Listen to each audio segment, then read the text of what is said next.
Ya oke, di video kali ini sebenarnya gue pengen kayak cerita aja ya sebenarnya.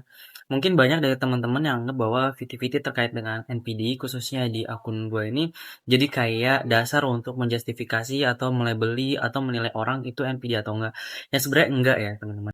Di VT gue gitu dan penontonnya sepi, padahal itu adalah dasar utama untuk mencirikan atau indikator dari orang itu NPD apa enggak gitu. Orang tuh NPD atau cuma narsis, orang tuh NPD atau punya gangguan kepribadian yang lain gitu, di luar dari NPD gitu. Yang indikatornya itu berdasarkan dengan DSM-5, Diagnostik Statistik Manual of Mental Disorder gitu, versi kelima.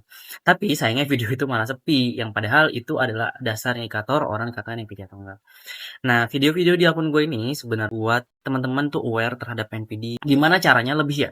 Kalau buat gue, ketika gue tahu NPD, seenggaknya buat gue nggak bisa kayak gitu gitu. Jadi gue membuat pengetahuan tentang NPD adalah batasan buat gue, barrier buat gue agar gue tidak menjadi NPD. Nah, baru setelah itu kalau misalnya kita merasa menjadi korban NPD, gimana sih caranya gitu? Atau gimana sih untuk lepasnya gitu? Untuk bisa lepas dari NPD menurut gua itu sulit ya, sulit banget, butuh banyak pertimbangan, butuh banyak bantuan profesional kayak misalnya mungkin kalau yang udah punya pasangan ya dari KUA, penyuluh pernikahan, psikolog, psikiater, orang tua, orang yang bijak, orang yang bisa kita ajak ngobrol, orang yang bisa percaya lah gitu, banyak pertimbangan untuk tidak langsung memutuskan kita pisah atau enggak gitu. Itu yang kedua. Nah, terus di sini gimana kalau misalnya kita punya hubungan dengan orang-orang yang NPD gitu. Ada beberapa teknik yang sering gue bilang ya, mungkin tekniknya lebih ke arah kita nggak bisa ngebuat si NPD ini berubah, tapi kita bisa membuat diri kita lebih siap. Lebih siap dalam artian apa? Lebih siap dalam artian mau berdampingan dengan si NPD, mau hidup sama si NPD gitu. Karena kalau misalnya itu teman kantor atau sekedar teman, gak ada hubungan emosional yang kuat kayak keluarga atau pasangan, itu bisa kita cut off. Tapi gimana kalau yang pasangan? Susah kan?